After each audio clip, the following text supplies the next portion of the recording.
UPSC civil service examination में सफलता के लिए संघर्ष कर रहे मेरे dear friends and my dear family, एक बिहारी सब पे भारी परिवार में यूपीएससी सिविल सर्विस एग्जामिनेशन के honest and successful exam based preparation के लिए जो हमने मैराथन क्लास शुरू की है, उनके इकोनॉमिक्स क्लास में मैं आपका वेलकम करता हूँ। फ्रेंड्स, इन्फ्लेशन चैप्टर हम ख़त्म कर चुके हैं और आपको याद है कि शुरू में मैंने आपको बताए थे कि यूपीएससी इस चैप्टर पर किस तरीके के क्वेश्चंस पूछता है। क्योंकि हमारे तैयारी का पैटर्न कुछ ऐसा है कि पहले मैं आपको सिलेबस बताता हूँ, डिटेल्ड सिलेबस जिसमें बिटवीन द लाइंस भी छुपे हुए होते हैं।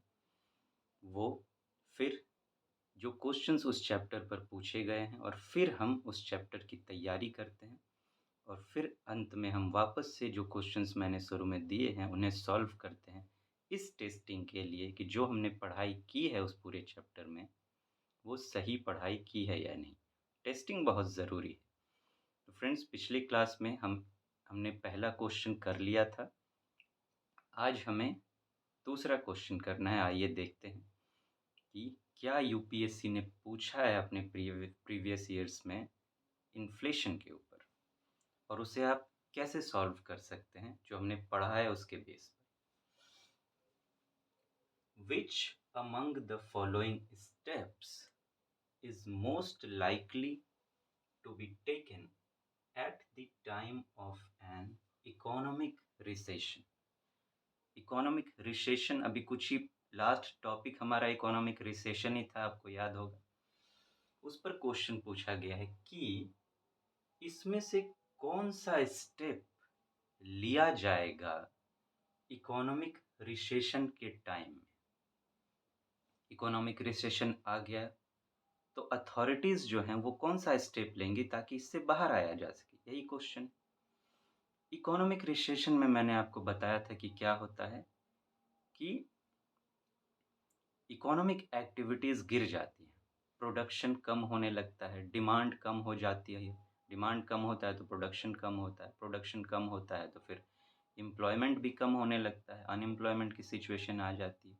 और फिर उसी के अंत में मैंने आपको रिमेडियल स्टेप्स भी बताए थे कि गवर्नमेंट क्या स्टेप लेगी इस सब के टाइम में जब इकोनॉमिक रिसेशन आ जाएगा। तो आइए फ्रेंड्स, ज़रा देखने की कोशिश करते हैं। मान लेते हैं दो तरीके से हम इसको देखते हैं। एक तो आपको याद है जो मैंने रिसेशन में बताया था और याद होना ही चाहिए। याद इन द सेंस कि चीज़ें नहीं, आप समझ गए हैं कि इकोनॉमिक रिसेशन क्या होता है। वो नहीं कि आपको ये वाला याद है और रट्टा मारने वाला, वो नहीं, वो उसके तो मैं बिल्कुल खिलाफ़ हूँ। और इस एग्ज़ाम में अगर उस प्लेटफ़ॉर्म को आप लेके चलेंगे कि चीज़ों को रट रहे हैं, तो आप बहुत बड़ी गलती कर रहे हैं, आपको बहुत खामियाज़ा भुगतना पड़ेगा। क्योंकि कितना भी आप रट लीजिए आप भूल जाएँगे और इस एग्ज़ाम में क्वेश्चन ऐसे आते हैं कि रटी हुई चीज़ें आपकी मदद नहीं करेंगी, आपको समझना ही पड़ेगा। कोई फ़ायदा नहीं होता रटने वाली चीज़ों का। तो क्या मैंने कहा, इकोनॉमिक रिसेशन में डिमांड घट जाती है, प्रोडक्शन घट जाता है, या बस इतना कहूँ कि इकोनॉमिक एक्टिविटीज़ कम हो जाती है। अब गवर्नमेंट को करना क्या है, इकोनॉमिक एक्टिविटीज़ को बढ़ाना है। वो कैसे बढ़ेगा? अगर मार्केट में डिमांड क्रिएट होगा तो। डिमांड क्रिएट होगा तो प्रोडक्शन होगी, प्रोडक्शन होगी तो डिमांड एंड सप्लाई का जो साइकिल है वो शुरू हो जाएगा और इकोनॉमिक एक्टिविटीज़ शुरू हो जाएगी। तो आइए फ्रेंड्स देखें कि इसमें से कौन मार्केट में डिमांड क्रिएट कर सकता है, इकोनॉमिक एक्टिविटीज़ को बढ़ा सकता है। वही हमारा आंसर होगा। Cut in tax rates accompanied by increase in interest rate।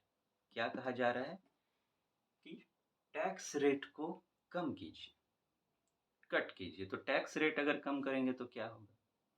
होगा ये कि अब मान लीजिए आप टैक्स देते हैं, अगर उसमें कमी आ गई तो आपके पास ज़्यादा से ज़्यादा पैसा बचेगा। तो ज़्यादा से ज़्यादा पैसा बचेगा तो आप मार्केट जाके ज़्यादा से ज़्यादा डिमांड कर पाएँगे चीज़ों की।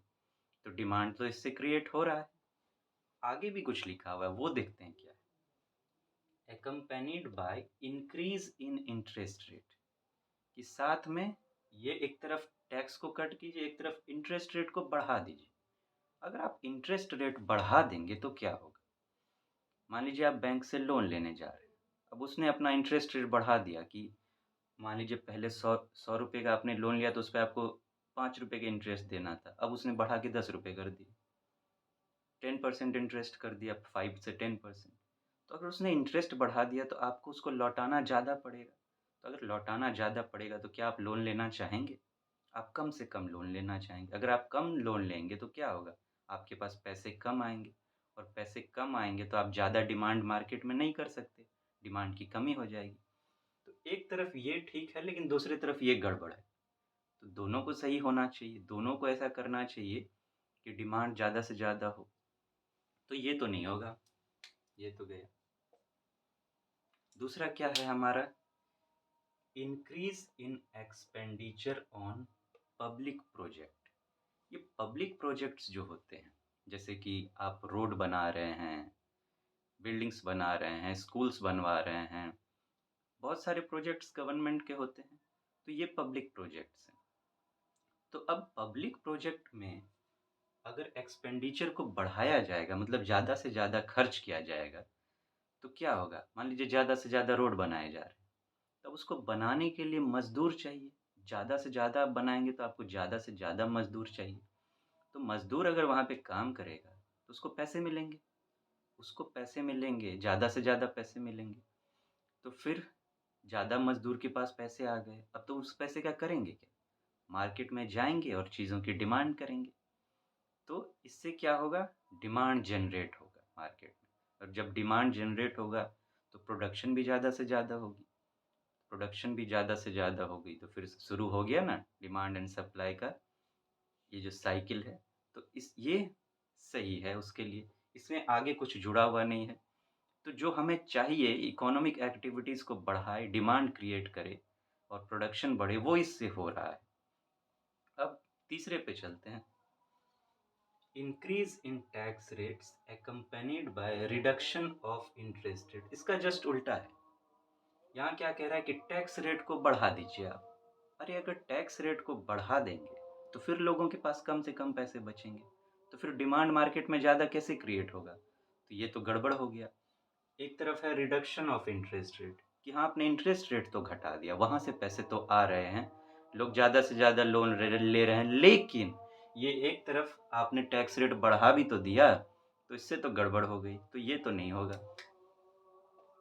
फिर क्या है? Reduction of expenditure on public projects कि पब्लिक प्रोजेक्ट पर कह रहा है कि रिडक्शन ऑफ एक्सपेंडिचर, एक्सपेंडिचर घटा दीजिए।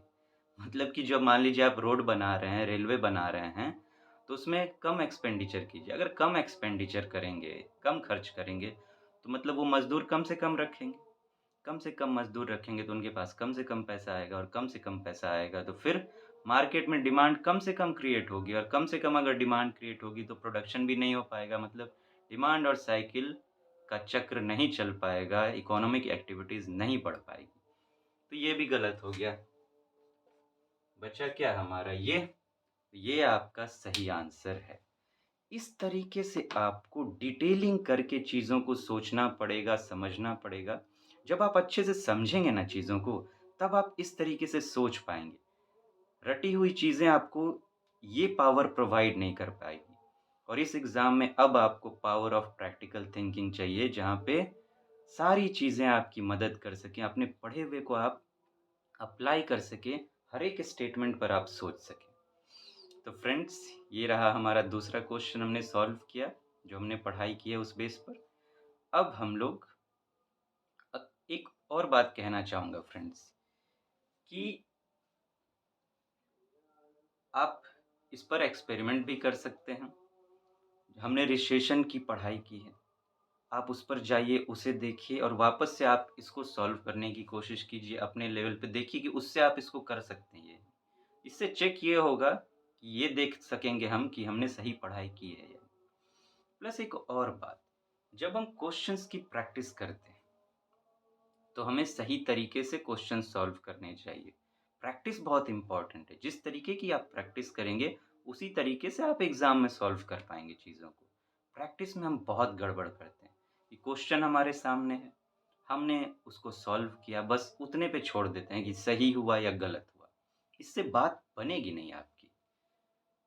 ऐसे आप 100 क्वेश्चंस, हज़ारों क्वेश्चन भी सॉल्व कर लेंगे ना, तो आप में वो पावर नहीं आ पाएगी जिसे इस एग्ज़ाम के लिए ज़रूरत है जिसकी, जो आपकी मदद करेगा एग्ज़ाम में। वो कैसे आएगी? इसकी बहुत डिटेलिंग करनी पड़ेगी।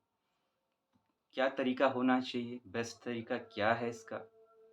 कि आपने क्वेश्चन को सॉल्व किया। अब आपको कुछ चीज़ें चेक करनी चाहिए कि अगर मेरा पहले तो यही देखिए कि सही हुआ है या गलत हुआ है। अगर सही हुआ है, तो देखिए कि क्या आसानी से सॉल्व हो गया या वक़्त लगा? अगर आसानी से सॉल्व हो गया, तो ये चेक कीजिए कि मैंने किस तरीके से इस टॉपिक पर पढ़ाई की थी, जो मुझे आसानी से सॉल्व हो गया। कैसे समझा था चीज़ों को? अगर आसानी से सॉल्व नहीं हुआ, वक़्त लग रहा है, आपको डाउट हो रहा है, तो फिर ये देखिए कि ये डाउट क्यों क्रिएट हो रहा है? मैंने किस तरीके से पढ़ाई की थी, वहाँ क्या गड़बड़ रह गया था कि ये डाउट क्रिएट हो रहा है? अगर कि मैंने किस तरीके से पढ़ाई की होती, तो ये डाउट नहीं होता। इन्हें ढूँढिए। अगर गलत हो गया, तो फिर ये देखिए कि ये गलत हुआ क्यों? क्या कमी इसमें रह गई? मैंने क्या पढ़ाई नहीं की इस टॉपिक पर या ठीक से नहीं पढ़ाई की? उन कमियों को ढूँढिए और इतना करने के बाद तीनों लेवल पे कि नहीं गलत हुआ तो गलत क्यों हुआ उन्हें ढूँढना, सही अगर सही हुआ तो सही क्यों हुआ, उसे भी रिसर्च करना। ऐसा नहीं कि सही हो गया तो छोड़ देंगे कि उससे सीखना कि ये सही हो गया है, तो क्या तरीका मैंने अपनाया था इसके लिए? और अगर डाउट क्रिएट हो रहा है तो वो भी देखना कि सही तो हो गया लेकिन डाउट हो रहा था, टाइम लग रहा था, ये टाइम क्यों लगा? उसे ढूँढना। जब इस सारे लेवल पे आप करेंगे, तब जाके आपकी सही प्रैक्टिस होगी। भले एक क्वेश्चन सॉल्व करने में आपको आधा से 1 घंटा लगाना पड़ जाए, लेकिन दूसरा तरीका नहीं अपनाइएगा। आसान तरीका आपको लेना नहीं चाहिए इसमें, शॉर्टकट बिल्कुल नहीं लेना चाहिए। ऐसे में अगर आप एक सॉल्व करेंगे ना, तो इससे आपको कमियाँ पता चलेगी अपनी, पावर्स पता चलेंगी, तो आप इसका आगे यूटिलाइज़ कर सकते हैं। तो इससे होगा क्या आप में सही कैपेबिलिटी डेवलप होगी प्लस अगर आप एक सॉल्व करते हैं ना, दूसरे जो हैं वो हज़ारों सॉल्व करते हैं उस गलत तरीके से बस सही-गलत की बात लेकर, तो उनमें कोई क्षमता डेवलप नहीं होगी और ये आपका एक उन हज़ारों पे भारी होगा। इस तरीके से आप थोड़े भी क्वेश्चन सेट्स प्रैक्टिस करेंगे ना, 10-12 भी मोर देन इनफ हो जाएँगे आपके लिए, अगर आपने इस पैटर्न पर सॉल्व किया है। तो फ्रेंड्स, आज हम लोग यहीं रुक रहे हैं, फिर आगे बात करेंगे, नेक्स्ट क्वेश्चन को सॉल्व करेंगे। तब तक आप अपना ध्यान रखें, take so very good care of yourself, see you soon, thank you so much, have a nice day.